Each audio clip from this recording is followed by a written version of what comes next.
procedures about how this is going to work for people who have questions or how this is going to go, so everybody is aware of the procedures for this type of a meeting. Good afternoon, Mayor and Task Force members. It's Dennis Marstall. And so what we just like to ask is, I think most everyone has their mute buttons on, so if you can keep it on during mute. We did say there'll be a point in time where the mayor will introduce or ask you to introduce yourself, if you can then unmute. If you do want to save some bandwidth, you may be having internet issues at home or whatever. If you want to go ahead and put your screen, you don't have to, but if you want to put your screen so your screen is not showing, that will save some bandwidth for the meeting time as well. But certainly if you want to speak, put your screen back on. Otherwise, Mayor, we'll let you begin the meeting, and we are on Facebook Live, Channel 3, and the City of Manhattan website for live. Thanks a lot, Dennis. I appreciate it. And if they have a question or anything, they can just raise their hand. Is that how it works, Dennis? Did you already say that? Yeah, they can either raise their hand or just put their screen back on maybe and wave. Okay, sure. All right, so I'm going to go ahead and get started. First of all, welcome everyone that's able to join us this afternoon on such short notice about the time also. And I know several of you have probably been on Zoom meetings most of this so-called break from office meetings, but you are inundated with information. So I'm very grateful that all of you decide to participate on this task force. It is broadcast live, so everybody else can also watch the meeting as we move forward. We have 105 counties in the state of Kansas, and 105 counties are going to have different plans as they move forward, because each one has a different challenge in this process. And I felt it was imperative that we get some of our regional community members on board so that we can also navigate this process and make sure we have successful communities. And we're going to still wait for the guidelines from the governor as well as from your local health officers. It's going to look different, but we also want to make sure, like I said, we have that vibrant community coming back with the new normal processes that we have to put in place. With that said, one of the reasons our numbers are low, at least in our region, is one, Kansas State University does not have the 20,000 students on campus, and Governor Kelly made a decision not to have K-12 schools open. So that impacts our numbers dramatically in our communities. But like I said, this region is resourceful, very talented, and I think all of us are going to move forward in a very pragmatic manner while keeping our community safe, but also working on the economic component of it. During this process, many individuals were interested in joining the committee, and there's so many sectors that are not on this task force. My numbers kept climbing all the way to 50, and I had to reduce it. So we don't have members from the religious communities, from the larger grocery stores, from the other business sectors, of landlords. We don't have lots of people in this task force, but at the same time, your job is to also reach out to them, get the information to them, and bring it back to the task force as we move forward. I think one of the reason you're all on here is, one, you have a variety of strengths to take back to your communities and talk to everybody that's involved, but also there's a lot of misinformation, and we want to make sure the information is accurate so that we are all on the same page and the same message. I'm very thankful for Dennis Marstall, who's going to be the key representative for support systems here for the city of Manhattan, and Christy Rodriguez is a part of Region Reimagine, and she's also another person you can email questions to, call anytime. They're going to be putting all of this together in the next few weeks so that everybody's on the same page and your questions and concerns are addressed as we move forward. So I'm going to take a moment and let me see where I am on this. So I'm going to take a moment and do the introductions. As I call your name, please unmute yourself and give us about a 30-second or 90 seconds if we can. Your title and where you are right now, and what you see for this. And you don't have to go in depth. I think we're going to come to those discussions as we move forward. Like I said, I'm going to introduce you alphabetically, unmute yourself, and go ahead and speak. Jason Smith is one of the co-chairs, and Bob Koppel is one of the other co-chairs. So Jason, are you online? I am online. Yeah, can you hear me? Yes, we can. Okay, great.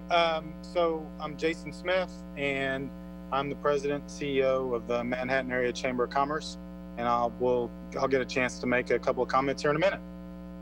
Thank you, Jason. Bob Koppel from Ascension Via Christi. So this is Bob Koppel. I'm the president of Ascension Via Christi, and I just think it's a great opportunity for us to work together as a region. And this is I don't know if I can think of a better reason to come together as we're trying to kind of pull ourselves back together and get back working for everyone. So certainly pleased to be here. Thank you, Bob. Keith Ashner is the Geary County Commissioner. Keith, are you on here?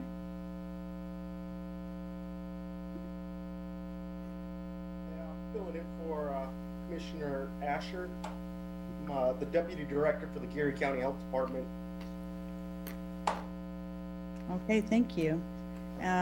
Lonnie Baker from Long-Term Care Facilities. Good afternoon, Lonnie Baker. I'm with Meadowlark Hills. I'm the CEO here, and looking forward to this task force and making sure that we're looking out for the more vulnerable in our population. As we all know that across the country, senior living campuses have been greatly affected by the COVID-19 outbreak, and anxious to see what our future looks like here. Thank you, Lonnie.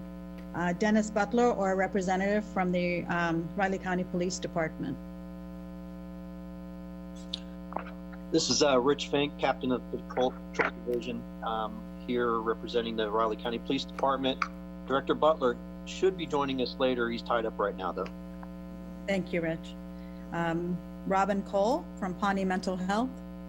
Yes, I'm Robin Cole. I'm the Executive Director of Pawnee Mental Health. Pawnee serves 10 counties in north central Kansas, and so we truly have a regional view of this issue. And our region includes Geary County, Riley County, and Pottawatomie County. So we also have that sort of local regional view. We know that mental health issues are just going to grow as this pandemic continues and as we begin to emerge from it. And so I'm really pleased to be a part of this task force. Let me see where I am. Dennis Cook from the Aggieville Business Association. Good afternoon. I'm Dennis Cook. I am the director for Aggieville Business Association for the past year. Prior to that, I was with Flint Hills Beverage, the Budweiser people, for 36 years. And so I've been in this market selling beer in Riley, Geary, Clay, Pottawatomie, and Washington County, so I'm pretty used to it. Aggieville is about 100 businesses, and they're all small, they're all unique, and more than half of them are out of business right now. And a lot of our employees are college students. If we can get back open, we can actually bring people back into town. Thank you, Dennis. Thank you. Linda Cook from Kansas State University. Good afternoon. I'm Linda Cook. I'm Chief of Staff and Director of Community Relations for Kansas State University. And I'm also serving on the executive leadership team that is assessing the situation for the university. Obviously, our students are learning remotely right now and will be through the summer semester. And we've got limited operations on campus, but we're watching all of the national, state guidelines and assessing what we can potentially do for the fall. And by the way, I'm an honorary cousin of Dennis Cook. So we're really not related, but I consider him an honorary cousin. The Cooks are together. There you go. Mickey Dean from Junction City Chamber of Commerce. Good afternoon, everyone. And I'm Mickey Dean, President of Operations and Economic Development Director for Junction City, Geary County. And it is a pleasure to serve on this group, and I look forward to all the comments and issues that we need to discuss and see what we can come up with. Thank you, Mickey. Mike Dodson, he's former mayor and also a retired military. Yeah, that's about what I was going to say, Usha. So, I guess you know, most of my background for probably the last 20 years is doing Actually, wasn't as bad contingency as I planning, thought and when I was that's doing both some, in the military and large private sector business. So looking forward to helping in whatever way I can. Terrific, thank you. Fanny Fang from one of our Asian International Business local grocery stores here. Fanny? It don't work like that. You gotta have sure. There's lots, somebody's mic is not off. There we go. Hi everyone, my name is Fanny Fang. I'm a partner at the Asian Market, which has been in Manhattan, Kansas for about 10 years. In the store, we represent over 60 countries through our products. And so I'm here to represent the ethnic communities here, the international community at K-State, and even in Junction City and Fort Riley, as we do have a lot of customers there. I'm very honored to be on this task force and look forward to working with you all. Thanks a lot, Fanny. John Ford from the Riley County Commissioner. Yes, good afternoon, everybody. Zooming in from the office today. As you mentioned, First District Riley County Commissioner. Also sit on the Board of Health for the county, so it kind of puts me on the front line of decision and policy making in this situation that we find ourselves in. Very glad and grateful for the opportunity to be on this task force, and I appreciate everybody else who's on here with us today and moving forward. I'm looking forward to finding a practical and efficient and yet safe way of moving forward for the betterment of everybody. Thank you, John. Cheryl Grice. Hello, everyone. Go ahead, Cheryl. Thank you, Mayor Reddy. I serve on the Social Services Advisory Board and also the Manhattan Chamber of Commerce, and look forward to representing a lot of the nonprofits and units within the community. And I see this as a great opportunity to educate and create an awareness of the resources as we safely try to get everyone back on board. Terrific, thank you. Carla Hagemeister.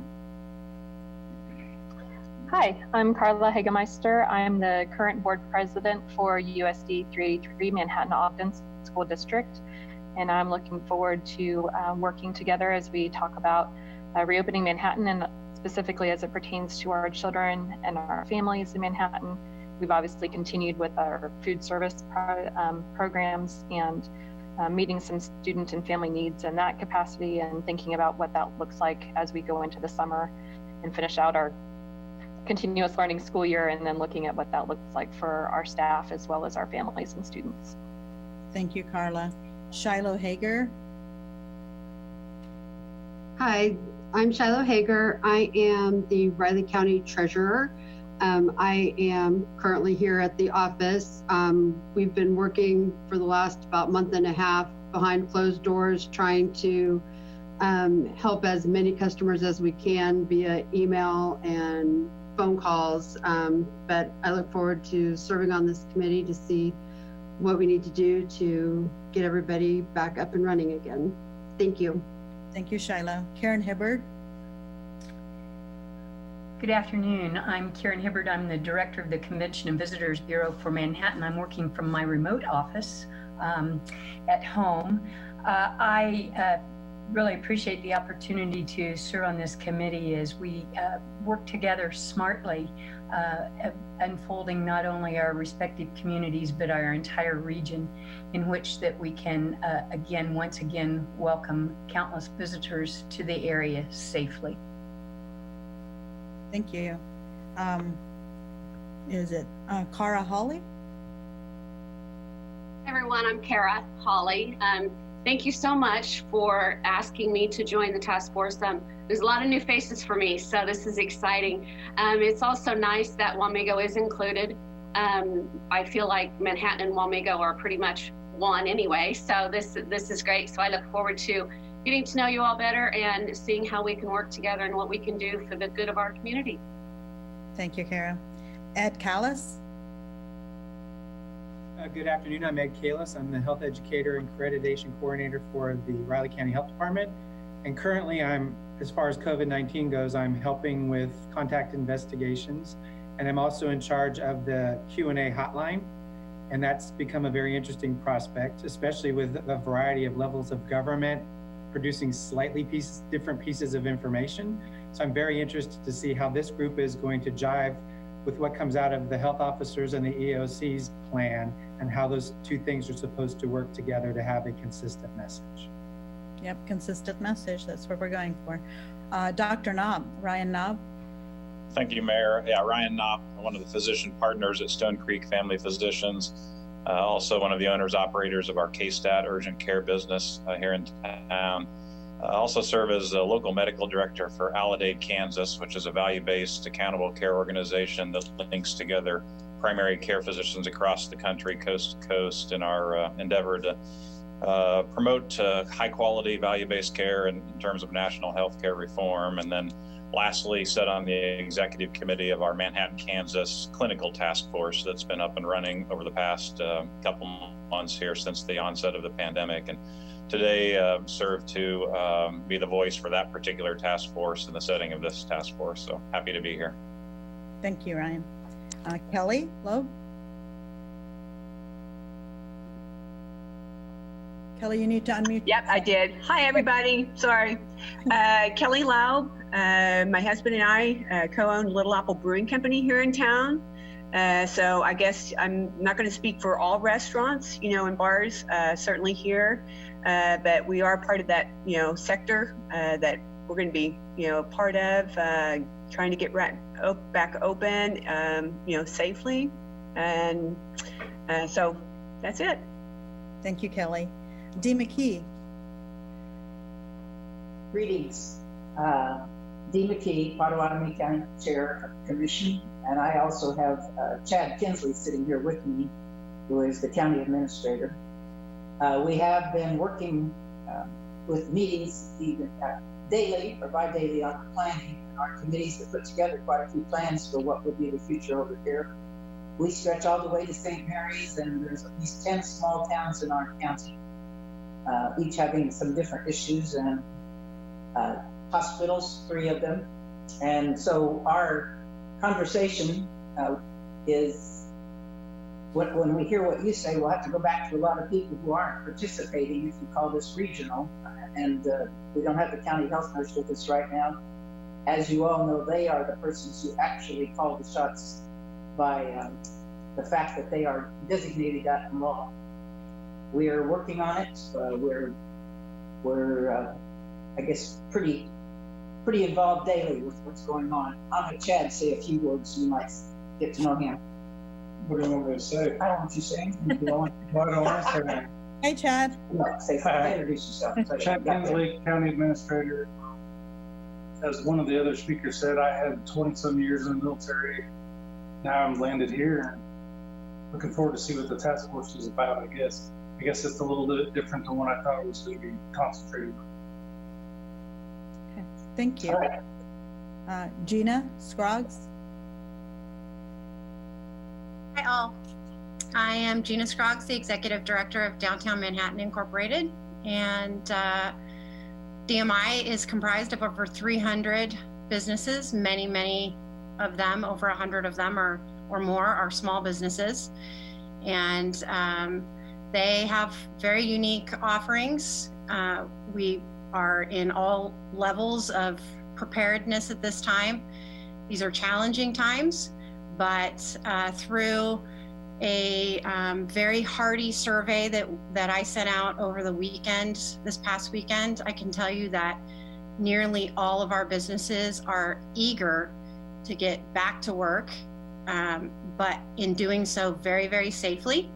So I am absolutely here to help, and really believe that communication and messaging is going to be key to consistency and safety. So I'd like to help contribute in that way. Thank you, Gina. Lisa Sisley. Hi, everybody. I'm Lisa Sisley. I am one of the co-owners and principals of New Boston Creative Group. We're a marketing company here in town. I've lived in Manhattan almost 40 years. I am very active with the Manhattan Area Chamber of Commerce. I'm really interested in putting together a plan that touches on some of the concerns that a couple of other people have raised, that we're very consistent, and that we put together something that the public can really feel confident about, because that's what's going to get our businesses up and running again when everybody feels good about going out and about, eating in our great restaurants, shopping in our wonderful stores. Being able to have a meeting in my business would be awesome. So that's what I'm here to help do. Thank you, Lisa. Julie Govert-Walter. Julie? Hello, this is Julie Govert-Walter. I'm the Executive Director of the North Central Flint Hills Area Agency on Aging. I appreciate the opportunity to serve on this task force. Thank you, Mayor. We are a regional organization that plans, coordinates, and provides services in 18 counties, including 39 Friendship Meal Centers and in-home services in those counties that help and support older Kansans, people living with disabilities, and their caregivers. We're also the region's Aging and Disability Resource Center, which provides information and support to people with disabilities and their caregivers.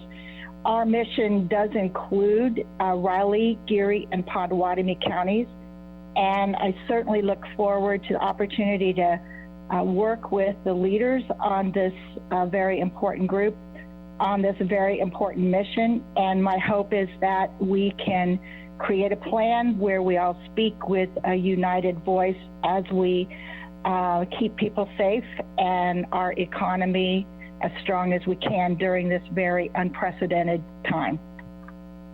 Excellent. Thank you, Julie. And with that, once again, thank you everyone for being part of this task force. Like I said, there's a whole lot of people that should probably be on here as well, and hopefully we can reach out to them during this process and keep the communication going. A few messages. We do want to, one of the reasons this is also developed is so that we are on same, when we use certain vocabulary, that we are consistent in what those mean, such as 3 things people will constantly hear are data, the local numbers. When we say 14 days, does that mean 14 days of decrease, 14 days of plateauing? What does the term 14 days as we move forward look like? Because we keep saying 14 days, but we're not sure what all of those things mean. That's something we hope to be discussing here soon.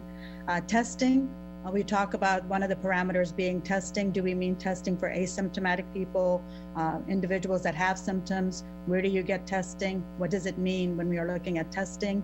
And the other piece, this is contact tracers. So that's a common term you use, constantly are hearing. What are contact tracers? What do they do? And how many do we have? And what does it mean to each of your organizations and communities? If somebody is tested positive in your organization and you have a contact tracer, what do they do? Does your business shut down? What happens? What are the steps forward? So this is the place to have those types of conversations, because that's what we mean by a measured, pragmatic move forward as we try to open up our businesses. The county commissioners, as was mentioned, are also the county board of health directors. Let's say for their local health directors, go to them, and then the county commissioners approve or modify the recommendations that are made by their local health officers. So they're very important to this picture, and that's why we have the 3 counties represented, and they will take that message back or recommendations back or whatever we are discussing back to their communities. It is possible that the 3 counties will have 3 different plans, because we might have 3 different scenarios in our communities, but the key factor will be safety. That's going to be the common component in all of this. And what does safety look like? What kind of PPE will you need? Will the people in your restaurants need masks? Will teachers need masks? Will customers need masks? Will people need to wear a different type of medical gown or some kind of different clothes, especially if they are servers in restaurants or in hair salons and such? Do they need to wear gloves?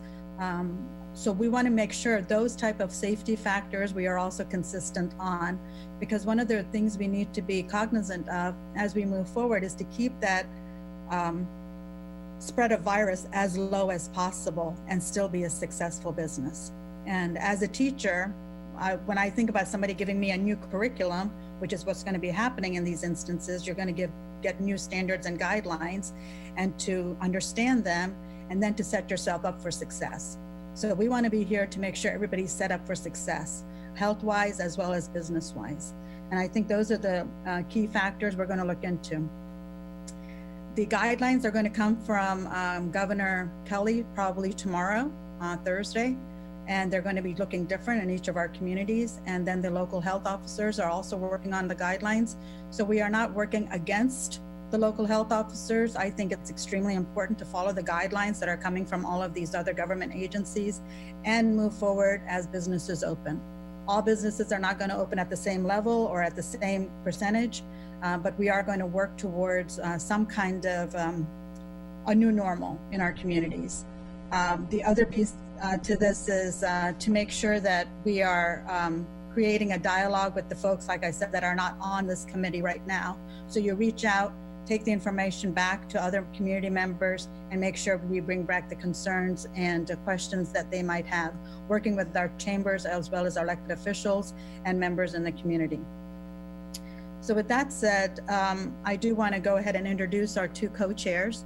Bob Koppel is like I said, the CEO of Accession Via Christi, and he worked. The hospital is a regional hospital, so they get a lot of. When we say there's only one person that's hospitalized from Riley County, that doesn't create the big picture of who else is going through the hospital facilities. Also, being on the, we have the Manhattan Clinical Task Force, which also gauges the numbers that we have going on. Data is extremely important when we make our decisions. The other co-chair is Jason Smith, the CEO of our Manhattan Area Chamber of Commerce. So the business sector and the health sector, these are going to work together as we work towards this new normal in our businesses and in our communities. We're going to think short-term and long-term.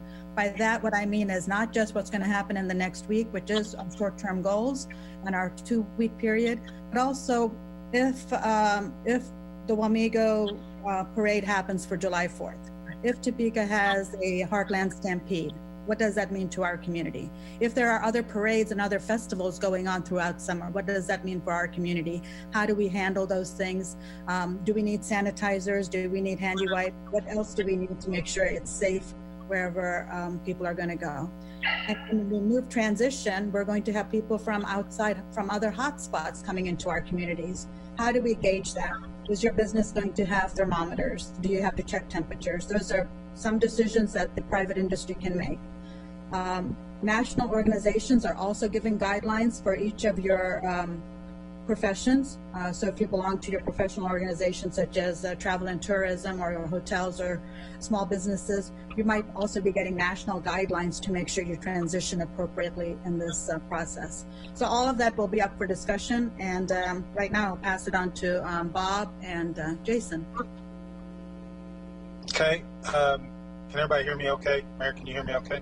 Yes. Okay. Well, first of all, this is Jason Smith. Mayor Reddy, thank you so much for your leadership in putting this group together.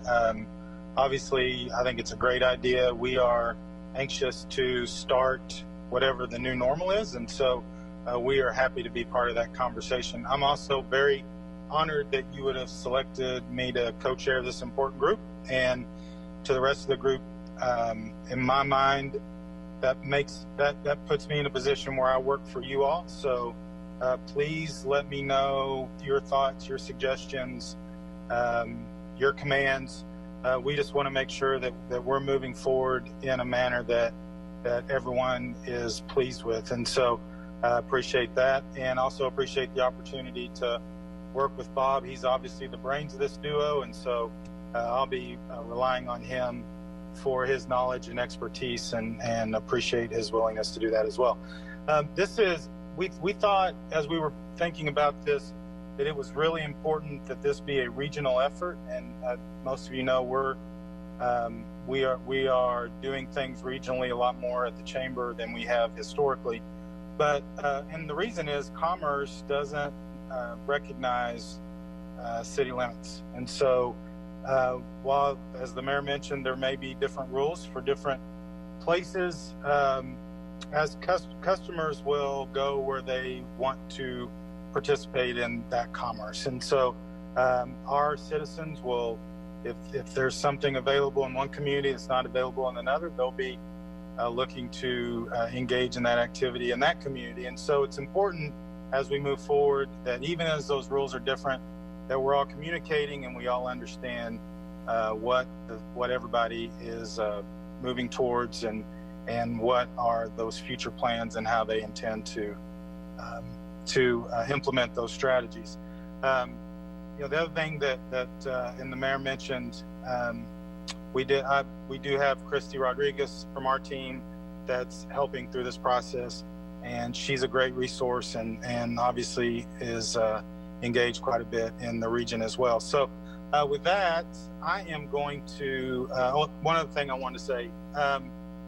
So since this pandemic started, the Chamber has focused nearly all of our efforts in working with businesses around, not just in Manhattan, but throughout other communities as well, but to try to do anything in our power to keep those businesses open and help them survive. We have talked to nearly 1,000 businesses since this started, and nearly every one of them are concerned if they're going to be able to make it to the end. And I think most of you know that a small business does not have the capacity to sit dormant for, even a month in some cases, and make it long term. So my natural inclination is let's figure out how to get everything open as fast as we can. But I think Gina said it better than I could say it. I think all of our businesses are concerned about reopening, but reopening in a safe manner. And because they understand, number one, they care about their customers and their employees. Number two, they also understand that if we do it in a way that we end up in this same situation a month or two down the line, it could be, it will be even worse. And so that's our charge, is to do what we can to help these businesses reopen, help them understand the best practices, help them understand any rules that are in place now that haven't been there before, and help them keep their customers and their employees safe. And so, again, I'm honored to be part of this. In any capacity, I'm certainly honored to have been named co-chair and serve with Bob. And with that, I will turn it over to Bob for comments. And I'm going to apologize. For several weeks, had a commitment today, so I'm not where I normally am. So I will be able to listen. It'll be harder for me to engage going forward for the rest of this meeting, but I'll be in place for the meeting on Friday. So thank you again, and Bob, I'll turn it over to you. Sure. Thanks, Jason. And thanks, Mayor Reddy, for actually getting all of us together today. I think that's just a huge important thing for our community. Obviously we've been very involved with this for the last couple months. This is kind of like many other organizations. This has basically been what we've done, is focus on COVID. Everything else kind of went quiet. And so, I think it's just really important, as earlier somebody made that comment, that we just take a very phased, measured approach, because as we bring things back up, we're doing it as safely as we can, with the realization that we will now live with COVID-19, no different than we live with other health challenges. It's just what do we need to maybe do a little differently in our businesses, in our organizations, to successfully address or live within this new what we call our new normal. We have seen progress, and I guess I would just want to recognize a couple of things. So we've actually done a good job as a community, as a region, quite honestly, of minimizing the number of positive patients we have. Almost every positive patient in our community is either attributed to a travel issue or they had a contact with one of the first positives. And so we've actually done a good job of that. I think we've done a very good job of protecting the vulnerable people in our community, because quite honestly, we have not seen a lot of the folks who would have been in that category, if you will, as actual patients. That medical task force, the clinical task force that's been in place now almost 2 months, again, a great example, kind of what we're doing here today, but you've got a bunch of our medical professionals in the community. We have got the health department, we've got EMS, we've got all these other folks trying to come together and coordinate those efforts which is what's evolved into our test station now, the respiratory clinic now, all of these other things that we're kind of doing across organizations. And in this case, we're just kind of, we're taking that up a huge step to another level, looking across 3 counties and how do we do that same thing. And so again, I mean, it's just important. It's why we have our elected officials involved. It's why we have our health department involved and law enforcement and EMS and emergency management, because they're actually, they provide our structure and our glue, if you will, to make all this stuff go. I really see the role for me and the rest of our group is, so how do we kind of operationalize what we're going to get from the governor, hopefully tomorrow afternoon, and then each county, I think everybody's drafting, but everybody's kind of waiting to see what Governor Kelly and her team actually say to then finalize each county's plan. But how can we just best coordinate that so it's clear to people? Because I mean, quite honestly, it's hard to have different rules, 3 different rules if you're driving 5 miles. And that's just a problem, I think, for all of us. But we want to have some consistency, and I think it's important that we're collaborating and working together on this.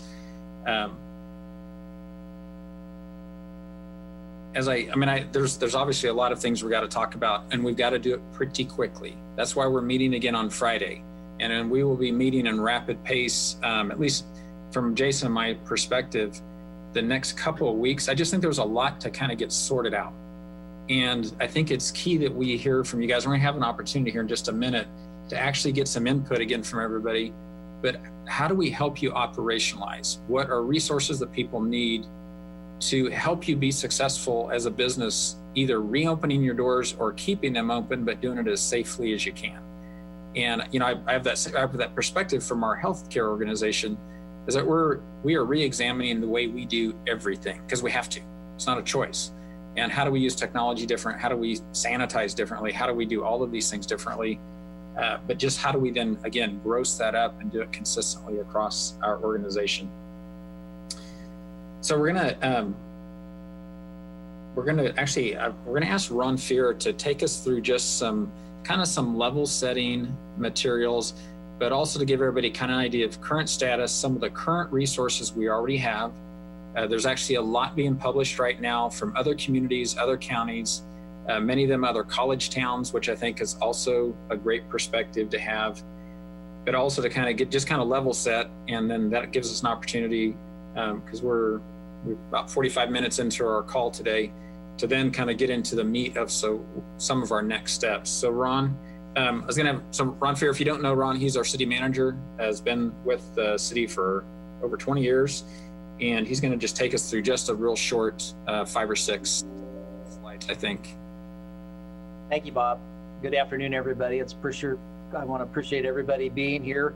Before I get started to run through those slides real quick, I did ask Pat Collins, who is the Riley County Emergency Manager, to just say a few words, introduce himself, and just give you a little bit of background about how this national, state, local structure officially is charged and operates. So Pat, why don't you come on and just run through that for us, if you would. All right, thanks, Ron, and thanks for the group for what you're doing.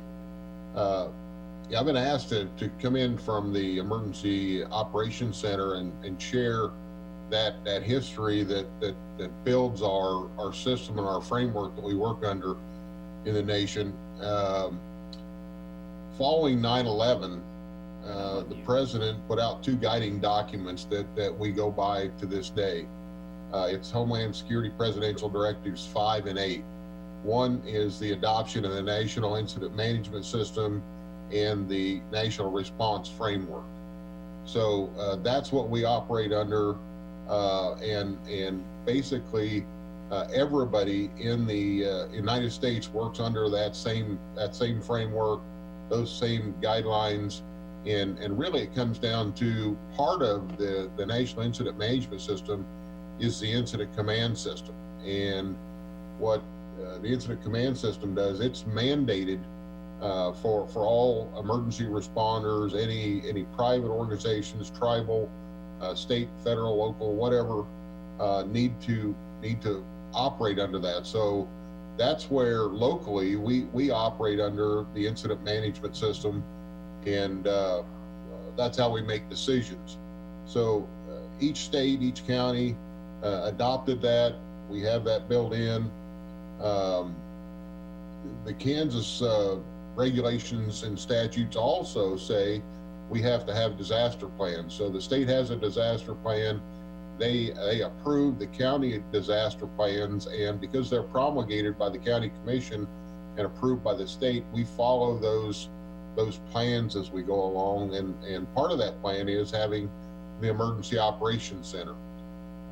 Part of those state regulations also, as Dia said, is that as you go through the line and we have a public health disaster, that public health officer for each county is that person that makes decisions, and then it can be turned over by the county commission or the county health board. So that's where we kind of fall, is the rest of the emergency operations staff. We operate as emergency support functions. So the law enforcement, emergency management, public health, EMS, public works, all those agencies we usually have that might be in charge, like during a tornado or a flood, they take the second side of this, and they support that health director. So that's where we come in, and a lot of times what we do is we reach out to different agencies, different organizations for subject matter experts, and we've done that with the health officials. We've done that with the doctors.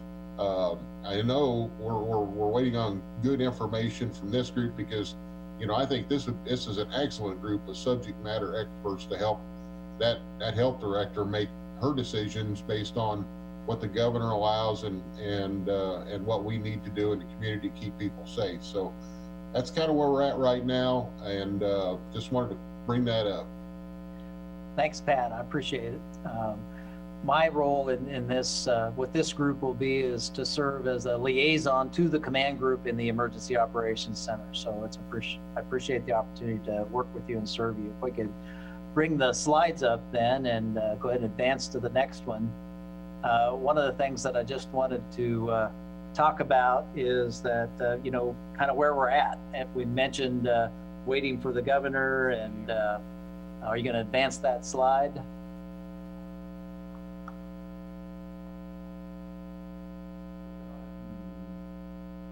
Well, anyway, I'll go ahead and keep talking. As you know, there we go. Where the governor was the 22nd state in the country to issue a stay-at-home order. We've benefited a little bit from seeing how other things operated. Fortunately, we weren't one of the hot spots early, and we were able to learn from some of those experiences, and we hope to learn from some of the experiences of folks that are coming out of their surges before. And we've done a good job, as Bob Coppola said, in really trying to flatten that curve and reducing the impact for ourselves. But stay-at-home order that is in place will expire on May 3rd. We anticipate that the governor is going to not extend that and allow for some uniformity to occur. We know that we're currently under that 10-person limitation. There's some discussion that she may keep that. We'll wait and see on that particular aspect of that. But one of the things that we experienced before the statewide order was, just as an example, here in Manhattan, we had a Riley County order for stay at home, and then there was a Potawatomi County order, and Erie County had their own order. And there was a particular situation where Hobby Lobby was open, but Joann's was closed based on our variability in those orders. So for a city that's in two counties, that issue can be very much of a challenge for us in some situations. So those are part of this group's effort to try and resolve that, and our cooperation that we have with our neighboring counties and communities is also important in that aspect. One of the things that has been of concern over the past few weeks is having enough personal protection equipment, hospital equipment, and testing supplies. And we have seen that grow, and others can speak to this better than I, but Right now, we feel like we have a good supply of that type of equipment and materials and supplies. Mainly though, that supply chain is for our hospitals, it's for our medical personnel, it's for our first responders. It's not for to distribute to businesses to ensure that they have those things. So I think part of our efforts here will be to try and identify what our businesses do need, or organizations, in order for them to be successful. Next slide, please. So one of the things that, as we look at that, and it's been mentioned before, is we've done a good job of focusing, I think, on our most vulnerable population, and that's this group of folks that are more susceptible. And I applaud Lonnie Baker, who I know is on this call, and reacting early to our assisted living units that put them on lockdown early. And so I certainly appreciate the work that they've done for not only the folks who live there, but the folks who work there. And that's certainly been immensely successful. But we have a lot of elderly in the community and vulnerable that aren't in one of those facilities, and certainly are active in our community and would like to continue to be active, but understand that they're very vulnerable. So that was the purpose of really hitting this slide, and there's a lot of information about what we can do to help this group of folks out. So next slide, please. So some of the keys to stopping the spread are, again, social distancing, things we've been doing all along here in the community to flatten that curve.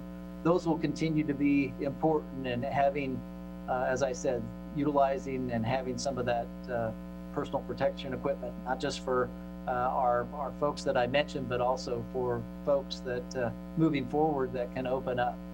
The testing provisions are important.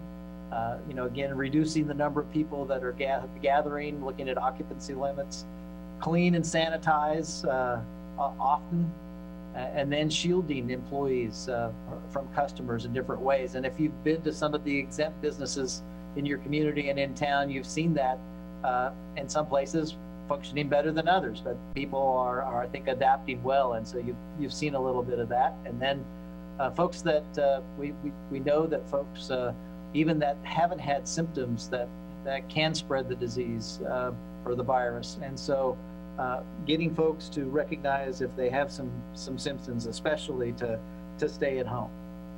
Next slide. What could we be looking like as we come out of this stay-at-home order, and what are the phases? And that's something that the health officer, Julie Gibbs, and the EOC team have been working on. This first phase is really looking at, what are some of the prerequisites for coming out of the phase, or continuing to have some type of stay-at-home order in place. And so one of the things that we hear a lot about is just the inequities of it's okay for a big box because they sell groceries to be open because they have a vital function and practice safe distancing to the extent they can. But, a lot of our small businesses who would love to have 10 people in their store and probably could accommodate them quite easily would like to have that opportunity too. So how do we do that on a fair basis and really prepare them and educate that group on what they might need? And so we think that will be, the retail area will likely be one of the forthcoming areas that expands to, and potentially the larger groups of religious services, weddings, and funerals, as long as they have regulations and safety measures in place.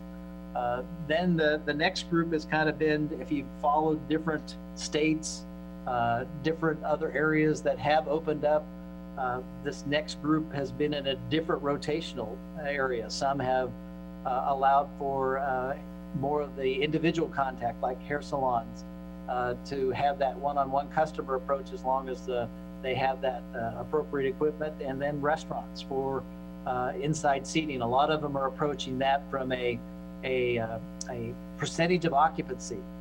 So can you have 10, or can you have up to 25? Or if your occupancy is 50, can you only have half of that, or a third of that, or a quarter of that? So a lot of places are utilizing those sorts of guidelines.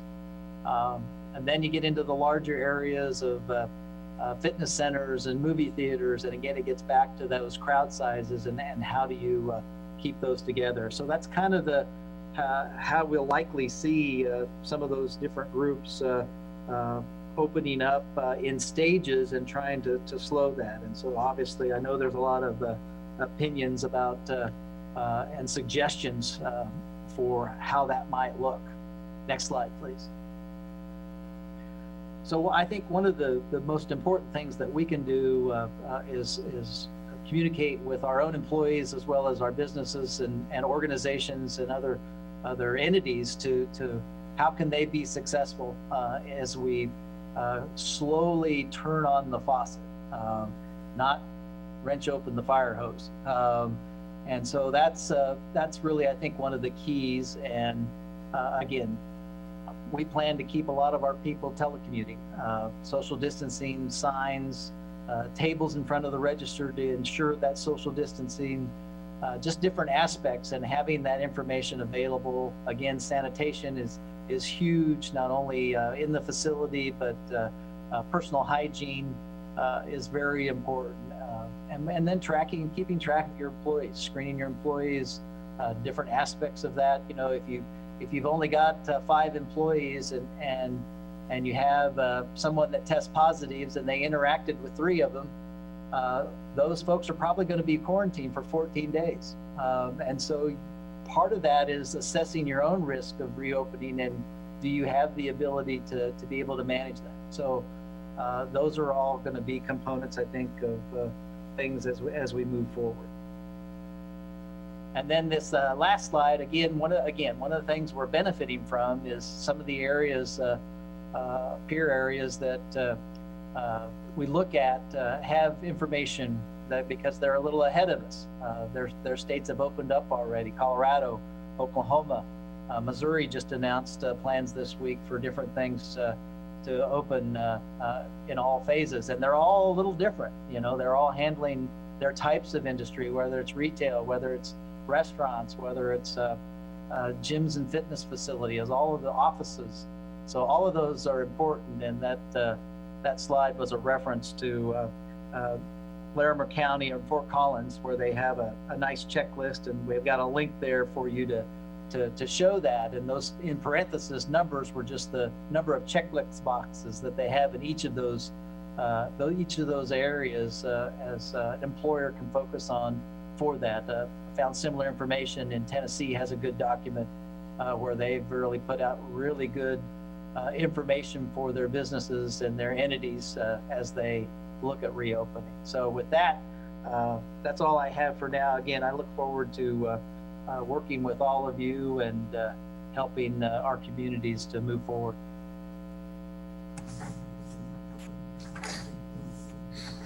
So thanks, Ron. What we wanted to do next was give an opportunity for each of the folks on our task force to we want to talk about a couple of 3 questions. And so it's always a little awkward when we've got this many people on a call, but we'll try to do our best. And if we need to, we can always revert back to just kind of going down the list again. But so a key part of what we're doing is trying to provide input to our elected officials, to the emergency operations centers in each of the 3 counties, key things that we really think are important. And so we just wanted to first just have some dialogue about that, as representing your constituency, if you will.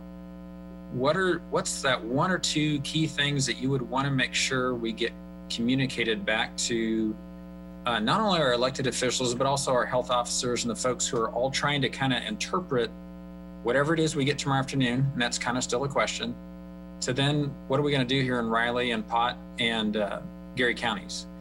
So we can just kind of free form, or we can go down the lists. Doesn't matter to Bob.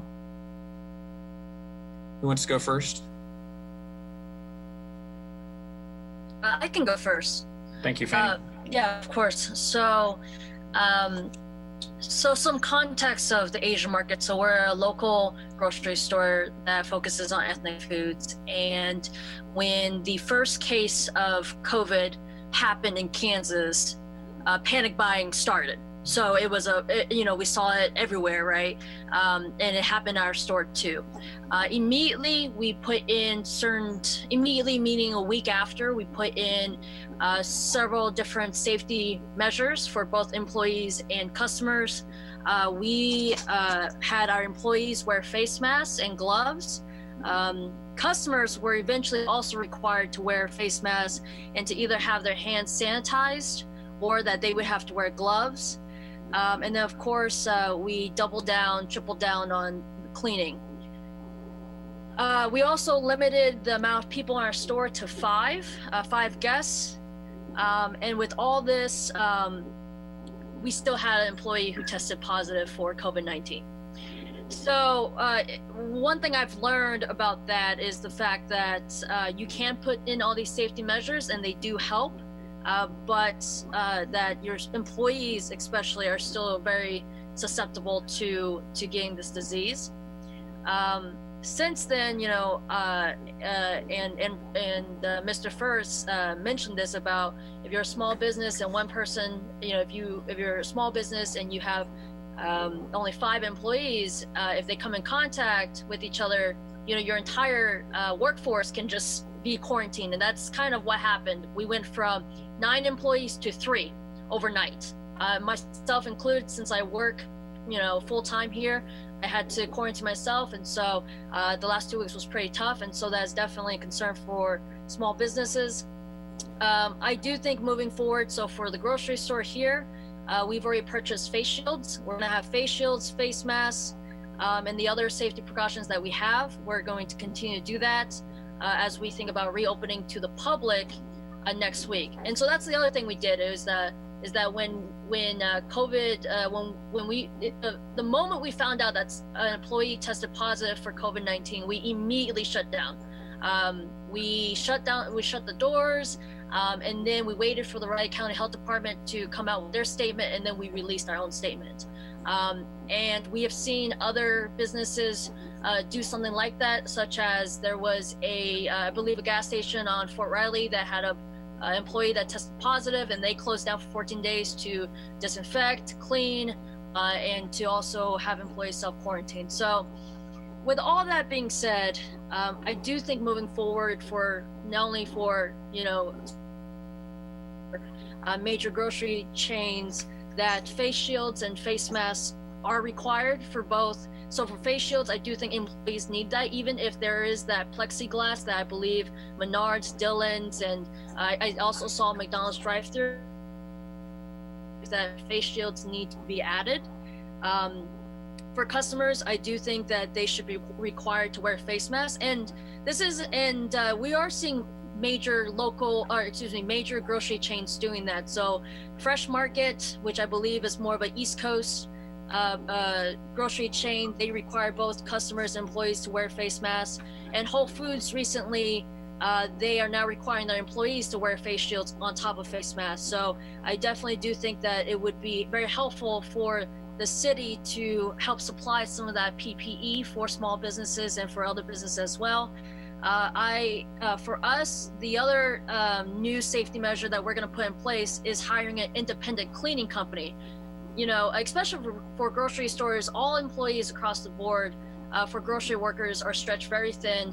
Overnight, we were required to not only continue to do our job, stocking, customer service, things like that, we also had to become security guards and also clean and janitors and things like that. And I do think that at least for grocery stores, especially since given the volume of people that are in there, that there might need to be a conversation about hiring an independent cleaning company, just like how we're required to hire independent pest control companies to ensure that the food is safe for everyone, and that, for employees and for customers, that we're all safe. So we have gone ahead and done that. The last thing that I want to bring to the task force attention is that one of the vulnerable communities is those who are on EBT food stamps. When we transition to delivery and pickup only, there are currently, to my knowledge, no online platform that is able to process EBT or food stamps online. And so we've been trying to figure out how do we serve that community without putting them at risk in terms of contact and without putting ourselves at risk. And I do know that other major grocery chains are also having an issue in figuring out how we can continue to serve those who are on food stamps and EBT.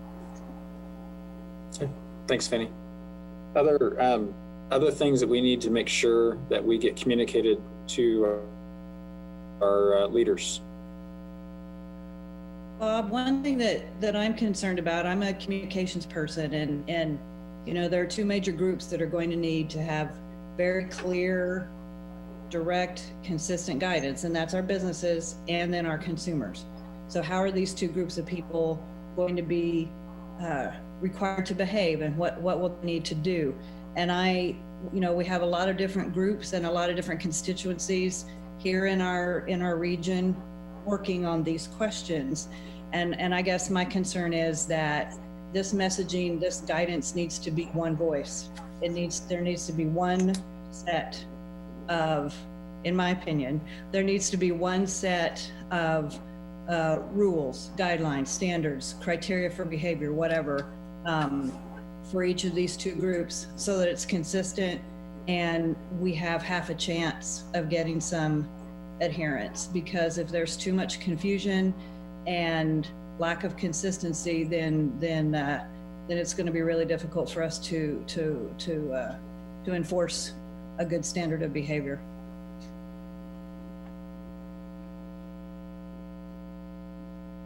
That's also my concern, fall in line with Lisa. It's the communication, and what Fanny mentioned as well is looking at those underrepresented populations, whether it's the ones that our agencies are representing, and so being able to have multiple means of communication to get that message out as far as the awareness and educating them on safety and sanitation needs and requirements. So making sure whatever we communicate out, knowing that we've got to use multiple avenues to reach the populations. And for example, United Way, that's servicing 6 counties. So, you know, we got to have a broad band that we reach out to all areas to make sure that the underrepresented populations are getting the information. Hey, this is Gina Scroggs. Can you hear me? Yes. Yeah. I wanted to add my voice to Lisa's about the communication piece. I think that it is probably one of the most important parts about this job of keeping the public safe and also protecting the livelihoods of small businesses, especially in this always changing understanding. The knowledge base seems to always change about what we know about the virus itself and what we learn every day about how it's transmitted and how you can or cannot protect yourself. I think that this singular voice, absolutely, it needs to come from that we all recognize as the place to get the, as the mayor said, the correct data. And that is probably twofold, in my opinion. There's the direction needs to be very, very clear to the businesses about what is expected of how they, who operates when, and the phasing system and all of that, but also to the public who is going to start interacting with our businesses. Everyone just needs to be understanding and have the same point of reference and know where to go to get that information. I'd like to add to that, if I may, and I really am wanting to reinforce what Lisa has said and what Gina has just said about communication. I think there needs to be an organized communication effort that focuses on businesses and on individuals. And part of that communication is certainly about COVID-19 safety, but I also think about it just from the perspective of physical and mental health safety as well. You know, in my role at Pawnee Mental Health, I've been aware of increased issues of domestic violence, increased issues of child abuse and neglect, increased issues of anxiety and fear and substance abuse. And so we have all of these other health concerns that aren't directly related to COVID-19, and yet they are absolutely being impacted because of COVID-19. And so there's communication that has to happen both about what do you do to protect yourself, in this situation that involves COVID-19, but also how do you access services? Where do you go to when you are having other health-related kinds of concerns and issues? And so one of the things I've seen is that, and I read the article in the Mercury about reduced emergency room utilization. And what we've seen at Pawnee is also that there is we've had a reduced number of people reaching out for services. So people who are already in services are accessing the services they need. But there seems to be some fear or apprehension, maybe it's a lack of knowledge or awareness, that those services that were available before the state of emergency was declared are still available in the community. That it just may be that they're accessed differently or that they're delivered differently. But I think that there needs to be that communication as well. And then specifically in terms of moving a little bit away from communication to what some needs are for us to communicate, or other needs we need to communicate to our leaders, are that in the healthcare field, certainly there are some services that can be provided through televideo or telephone. That has been one thing that's made it possible for Pawnee and other providers to be able to continue to provide some mental health services and then also some physical healthcare services. We need to make sure that our leaders recognize how vitally important it is that services be allowed to continue to be provided through televideo and telephone. Before the state of emergency, there were a lot of services that had to be provided in person because third-party payers wouldn't pay for them unless they were provided in person.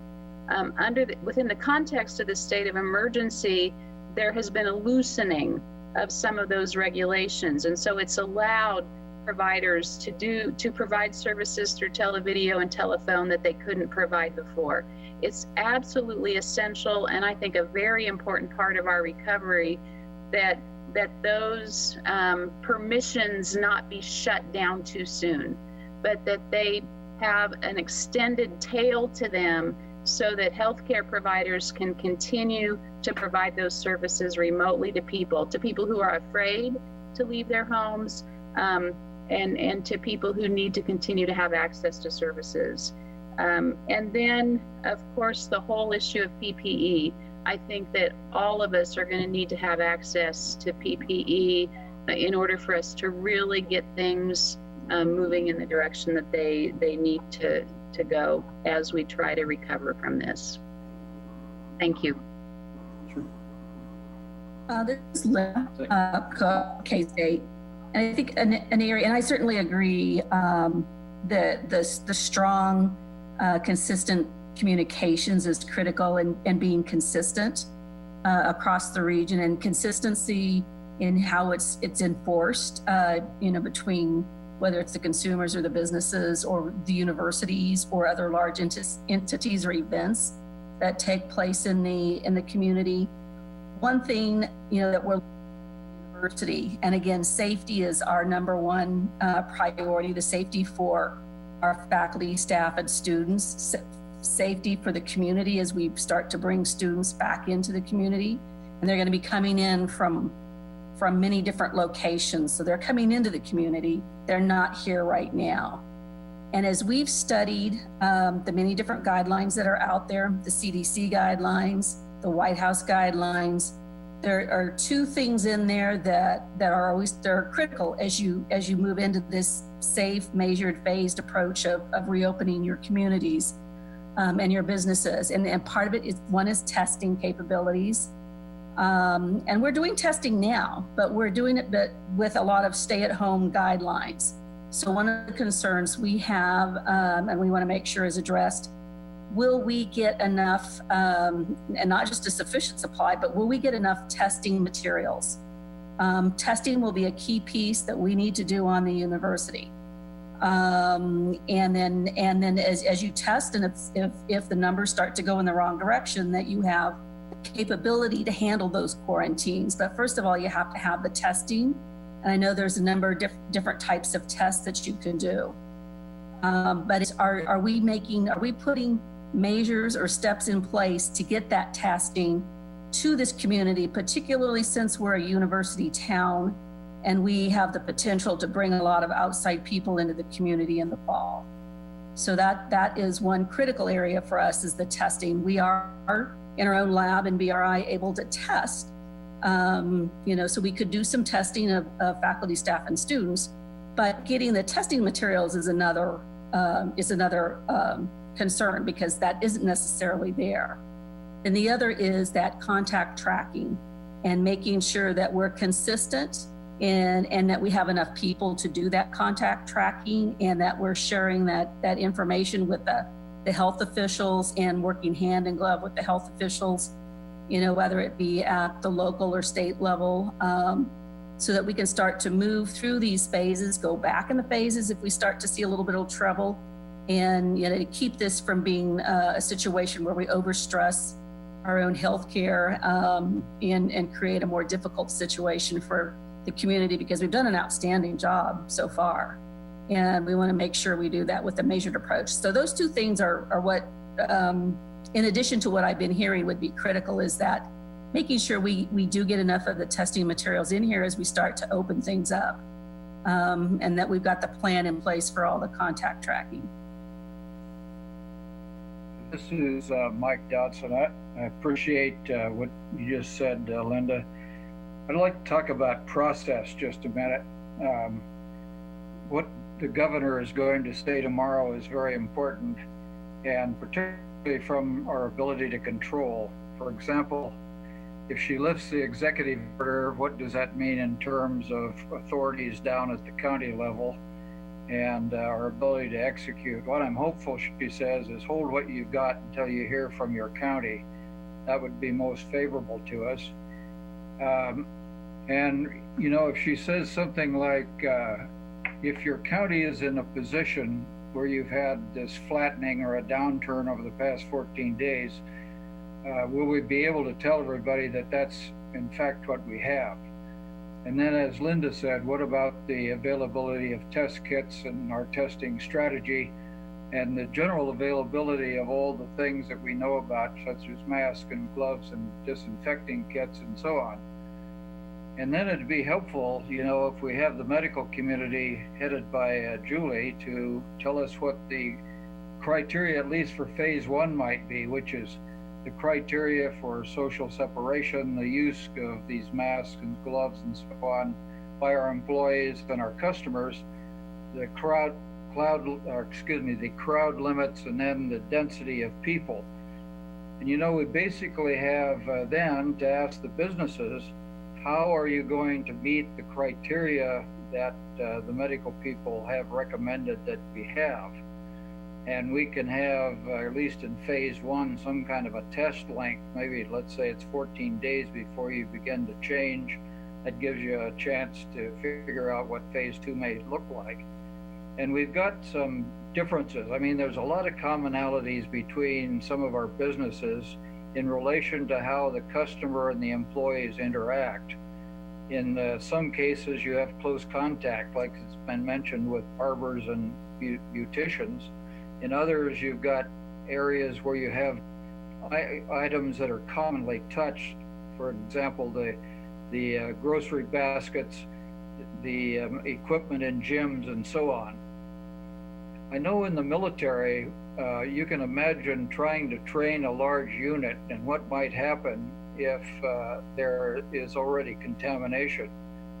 So their strategy is to test a very large group. For example, if you're going out on a battalion exercise, that's usually over 500 people that have to be tested. That calls into question your ability to do that kind of testing. And then particularly if in maybe Linda Cook's example, if you're in a classroom and social distancing can't be achieved, you might want to do it in the same way the military does, and that is you bring in people in a group and make sure that nobody is contagious, because the taking of temperature seems to me to be rather pleasing, but probably not very effective, in that a lot of people are asymptomatic long before they present with the disease. So just some thoughts about process. I just think establishing, again, the criteria that we want across, at least for phase one, and then each one of the businesses figuring out how they're going to meet that criteria, because each one is slightly different. Thank you. Hello, this is Julie Govert-Walter, and I just had a couple thoughts that I'd like to share as we talk about moving forward. First of all, I think that the isolation, particularly for our more vulnerable people, the oldest part of our population, the people who have underlying health conditions, I think that's going to go on, or needing to go on, for some time. And what Robin said about the effects of isolation over time, it's a real true to life health concern that I think all of us need to be aware of. And it's still going to be important for people with these health conditions, with those in the higher age brackets, to maintain that isolation, to stay away from the general public as much as they can for a while. And that also will affect those of the businesses that are able to cater to this group through home delivery and other options. That's an important feature of as we move ahead, I think. So I just want to make that point. I also think that there's many pieces of the COVID, I'll call it the economic factors, that maybe there's a lot of low-income people that are unaware of. For example, the benefits for the food stamps, the SNAP, has increased in the last 2 months. Before, we know that a lot of our older constituents were maybe getting something like $16 to $20 a month in this benefit. Well, that's been increased to the maximum benefit of close to $200. I don't think that a lot of people know about that in our community. And our agency is trying to put as much information on these things as we can on our webpage, but it's frankly pretty hard to keep up with all those changes in benefits that are possible to access for, particularly in the low income population. And I just want to mention that a lot of the folks in these lower economic brackets do not necessarily have access to the technology. And of course, the public library, which has formerly been a wonderful source for folks to access the internet and get some help when doing so, that's not available. So that puts a lot of challenges before us in terms of just helping people with their personal financial challenges that many of them have. So I put that forward because maybe many of you and others may not be aware that there are some economic benefits that are out there but must be accessed by certain deadlines. For example, there's a $500 dependent benefit for people that, if they're, for example, grandparents that are raising grandchildren, but they did not file taxes in the last 2 years, they have to access this benefit online. But I think the deadline is May the 5th. so that's coming right up. And that's only a couple examples of some of these things that are happening. I think it's already been said, but I think the unified communications is very important. And I think as we talk about our vulnerable populations, again, the oldest Kansans, the people with underlying health conditions, and their caregivers also, we have to keep in mind that these are some specific population groups. And one thing I will say is that a lot of people don't recognize that maybe they are in a risk category and need to take precautions. That poses some challenges also. And as we open up our economy, the work that we're doing, we have to always recognize that we got to keep everybody as healthy as we can, because this virus is highly contagious, and we want to keep it contained and keep people as safe as we possibly can. Thank you.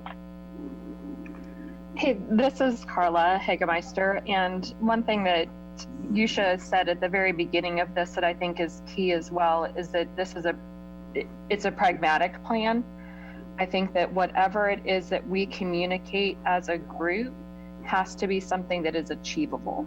I think that this is very, very dependent upon voluntary compliance, not just of the businesses, but of the consumers and of the people in our community. So if we put out recommendations, or whatever you want to call them, guidance that isn't achievable, who do we look to enforce that? We know we need this to be something that the community can look at and say, I can achieve those things. So in my mind, when I look at how we frame our recommendations or guidance or whatever you want to call it, for what we put out there for PPE, it has to be something that people can actually access, that there is a supply of, or that there can be a supply of. It has to be things that we can realistically expect people to follow through with, because if we don't, then we've set up a situation where there's not going to be compliance, and we're not going to have a good ability to respond to that, in my mind. When we look at how do we then, who do we expect to enforce it when people don't comply with what we've asked them to do? No. And I would much rather this be a voluntary compliance situation. I would much rather, I think it would be a much more positive experience for people if they feel like they're doing it because it's the right thing to do, and we've equipped them with the tools to do it. Say Mickey or Kara?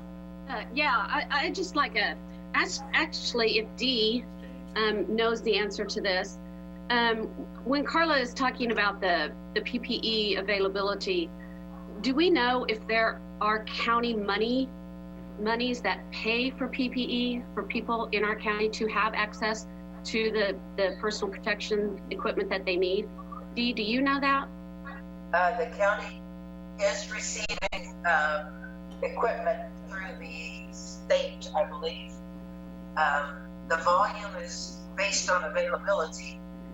I have been handing out the N95 masks to people who need them. I still have a couple hundred that I have just for citizens that are in, I guess, risk casing. We're not charging anything. I got them from one of my friends in China.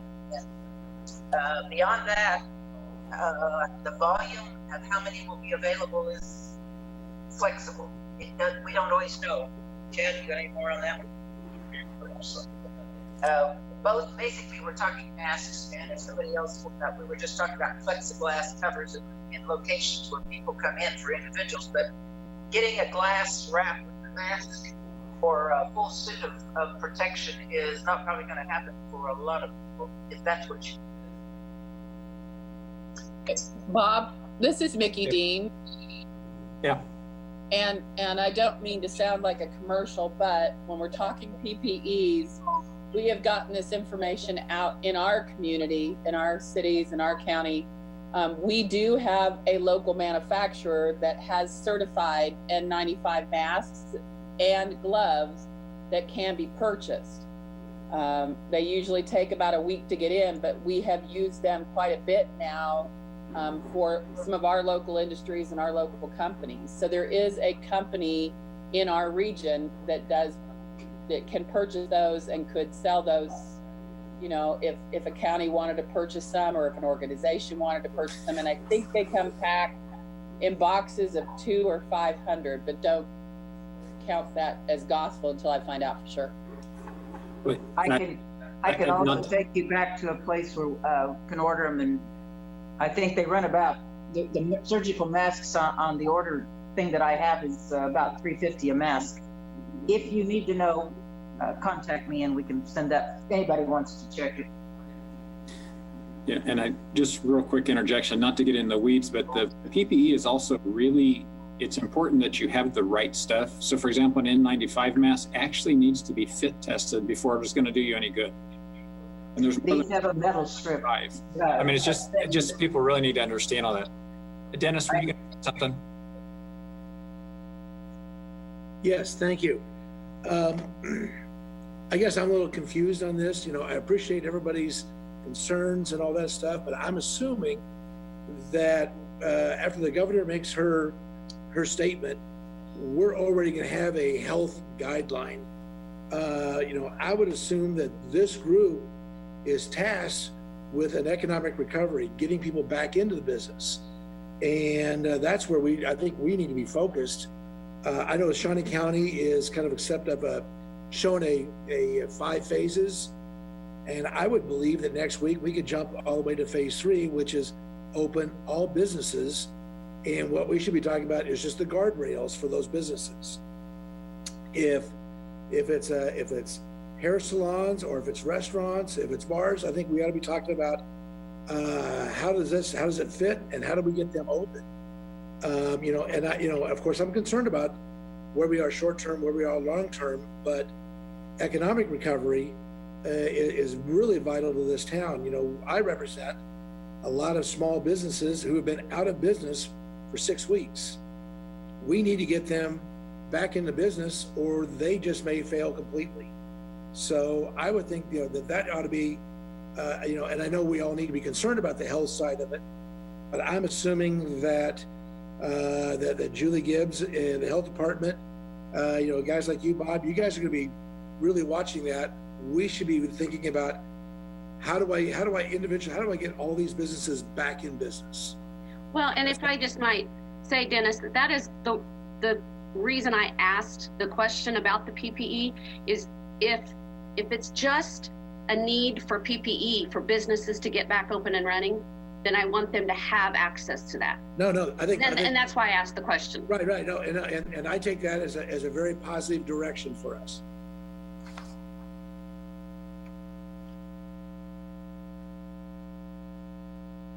Can I talk again?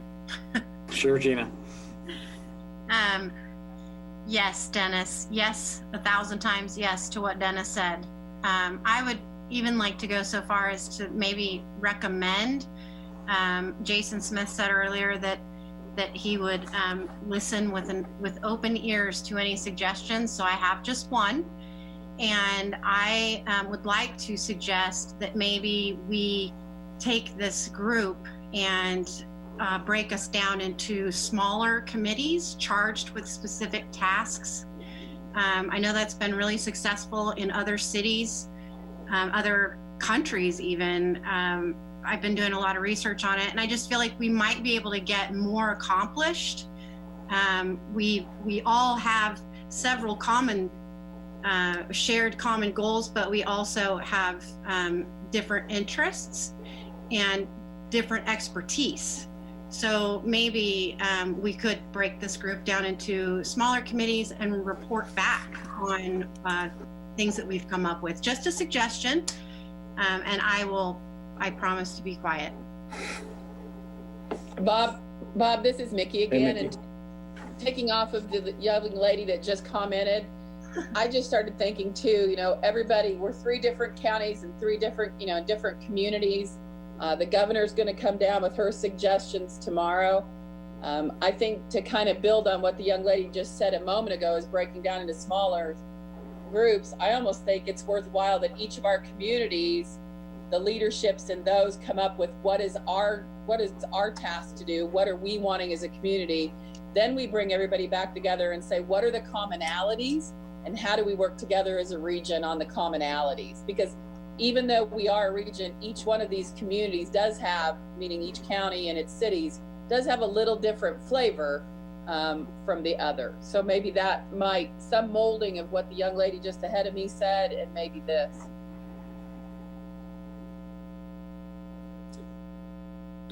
Dr. Knopp, were you going to say something?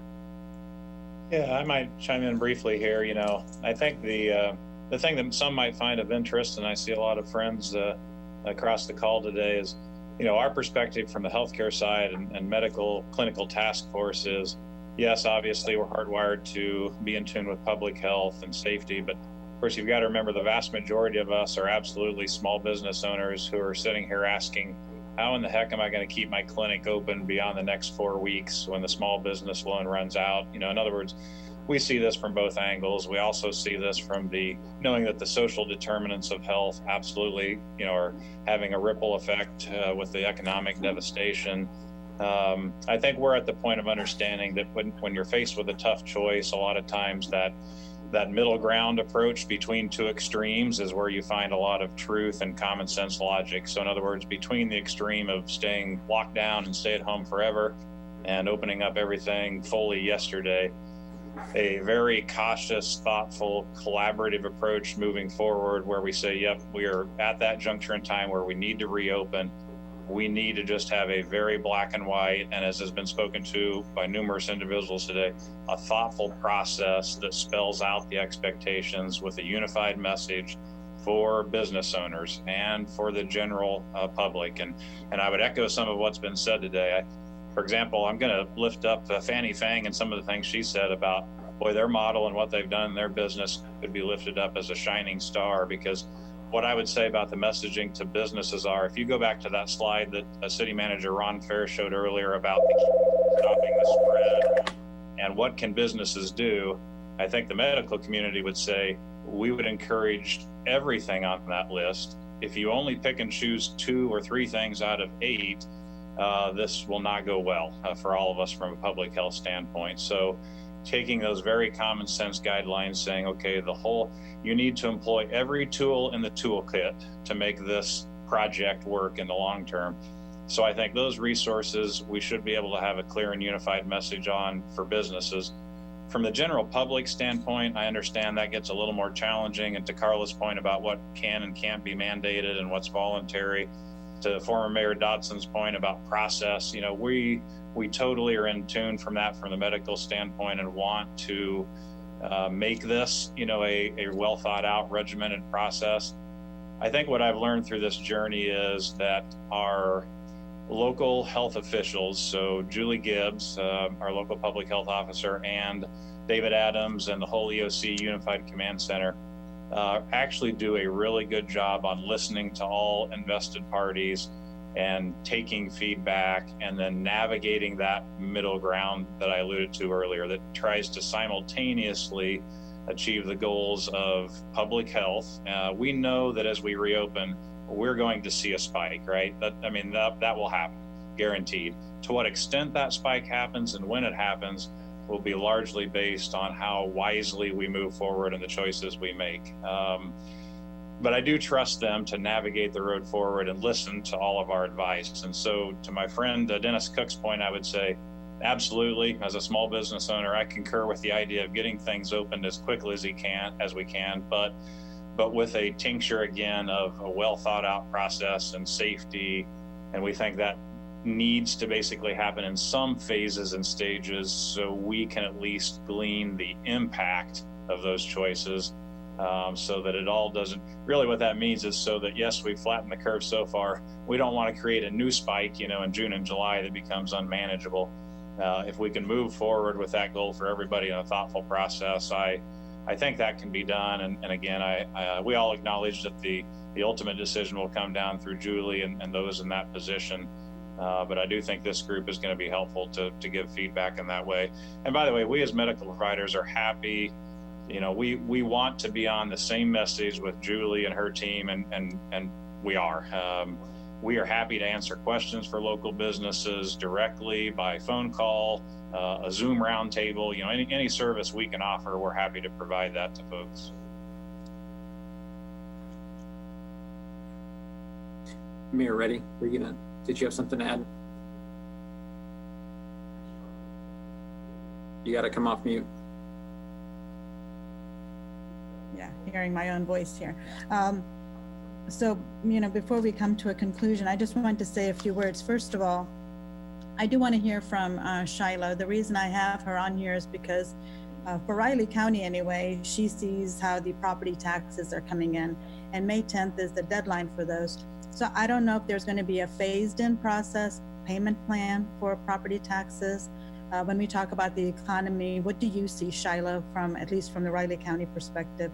And that might be generalized for the bigger picture of the state. Well, so property taxes are still going to be due on May 10th. The extending of any deadlines is actually a legislative function. It cannot be done at the county level. So at this point, nothing has changed. I know Commissioner Ford is on the line, and him and I have had a conversation as to, you know, what we would even ask the legislature at this time, whether that would be, you know, to suspend penalties or interest for a period of time, but all that has to be done at the legislative level. So it's not a county by county function. I can say that what I have seen right now is we're actually pretty close to where we were at this point last year. We're a little bit behind, about 3% behind where we had collected at this point last year. So as far as property tax collection goes, some of our largest mortgage companies have already paid, so that was good to see those come in. I will definitely know where we sit probably around May 15th as far as property tax collection goes. As you know, we've been closed to the public for, you know, since March 19th, and that has really affected our ability to help customers with their titling. We've done a pretty good job. We've seen a pretty good number of renewals coming in. With the governor extending those deadlines, though, a lot of people are definitely taking advantage of not renewing their car tags right now or not registering those new vehicles. So I know we are going to see a huge spike in customer activity once those doors open. And I am definitely, just like all of you, I definitely want to do it in a safe way. And so I appreciate all the comments, because I know if you've ever been in our office the last day of the month, I think that's going to be, you know, definitely a huge impact once those doors open. And so I know we're going to have to do this in some kind of a phased approach. But the other piece would be sales tax dollars. And sales tax reports kind of lag by 2 months. So the June sales tax reports will be the first reports that we'll see what kind of impact these businesses being closed in March and April will have on the community. So I will definitely have more numbers come the end of June. We'll really see what that sales tax impact is going to be. So I guess a quick question to the groups. I know we're about out of time.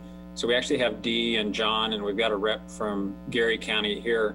Are there other specific things, because they're the ones who actually have to sign off on and help craft that order? Are there other specific things? I mean, it's kind of like the conversation around property taxes. That's probably wasn't top of mind for some people.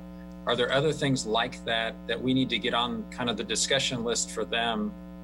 It's not about sanitizing, and it's not about, you know, it's just really, are there other little rudimentary things that we could really do to help businesses and organizations make it through the next few months? So just would toss that out to the group. Can I go ahead and chime in on that one? Sure, John. Okay. I might go back to what Carla was saying just a little while ago, that, you know, the moving forward process and the execution of said processes is going to be kind of a big deal, considering that we're going to be moving pretty fast on this. And I don't know if anybody caught the update, but the governor is going to give her remarks and tell us where we're at 6:30 tomorrow night. So we're going to have to move kind of fast after that. So it looks like Friday morning's meeting with but that would be one thing that we'd have to look at. Go back to what Shiloh was saying. One of the kind of difficult dynamics of maybe even getting the legislature to do anything on property taxes. Right now, they're not in session for the obvious reason. And I would assume that once they do come back in sometime there in May, or it's going to be very streamlined, very quick. They're going to do, and then probably get out of Topeka. It's going to be very, very difficult to get any movement on that process for anybody moving forward. And I have done some checking in on that, and that's just kind of where we're at on that. But locally, I agree with everybody involved here that we need we do need to move forward, but we do need to be safe, and we do need to be efficient. And I think the messaging part of it is huge. I would say, you know, each county entity will probably have to figure out how to go through those channels. But you know, I've got great trust in our health department to be able to help get that message out, and as well as the EOC here, at least through the Riley County area. So we'll all work fast. I firmly believe that we'll get through all this in a timely manner. We're fully capable of that. Great people, as we've seen here today, to do that. It's just kind of trying to figure out where to build that foundation and then where to start from. So, Bob, can I make a quick comment? The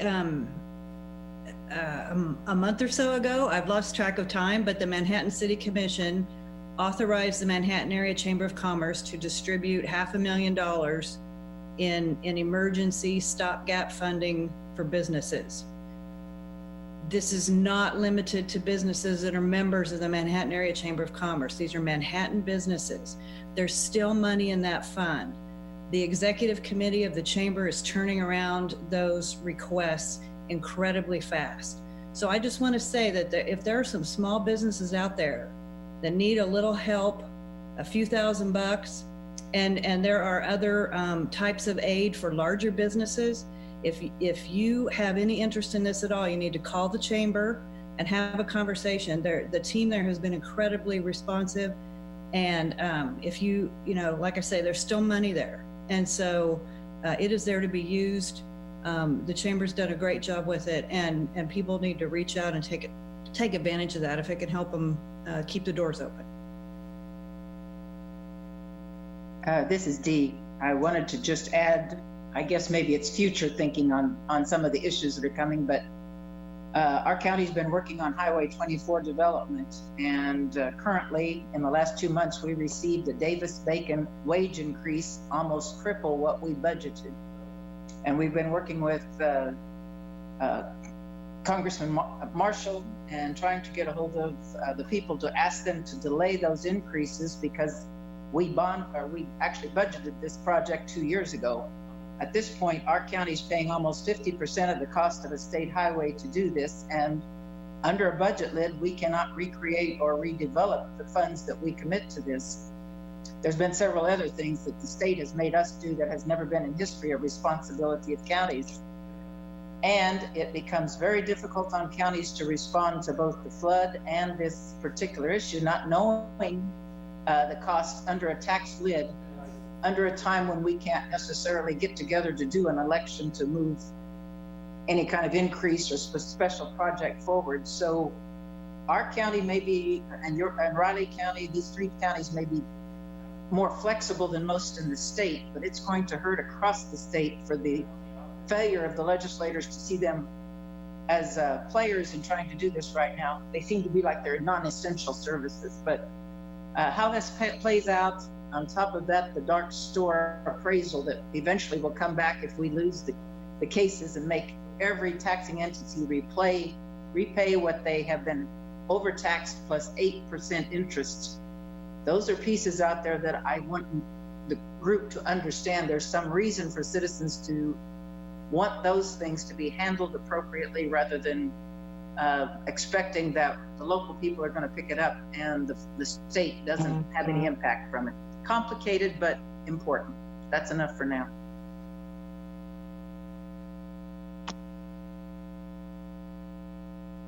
Jason, I know you're en route. Did you have anything to add before we close? So a couple of things. First of all, I appreciate Lisa's comments on the loan fund. We do have some funds left there, so let us know. You know, there's a couple of things, and Dennis talked about that when the governor's order might be lifted, that potentially everything was open, and I think that we're going to get a chance to talk about that at our next meeting, and because that isn't necessarily what I heard Ron talk about in his presentation, and so I think it's important that we have that conversation, but understand we are, you know, thanks to the mayor for putting us together. I mean, we are advisory. The ultimate decision lies with the health departments and county commissioners. So I think it's important that we remember that. And then the other thing that I heard today that I think this group can really help get a handle on, again, is what is PPE. I mean, we've heard the term, we kind of in our minds know what that is, but then you talked about, well, N95 masks may not work if you're not fitted. So what is the proper PPE? Where can you get it?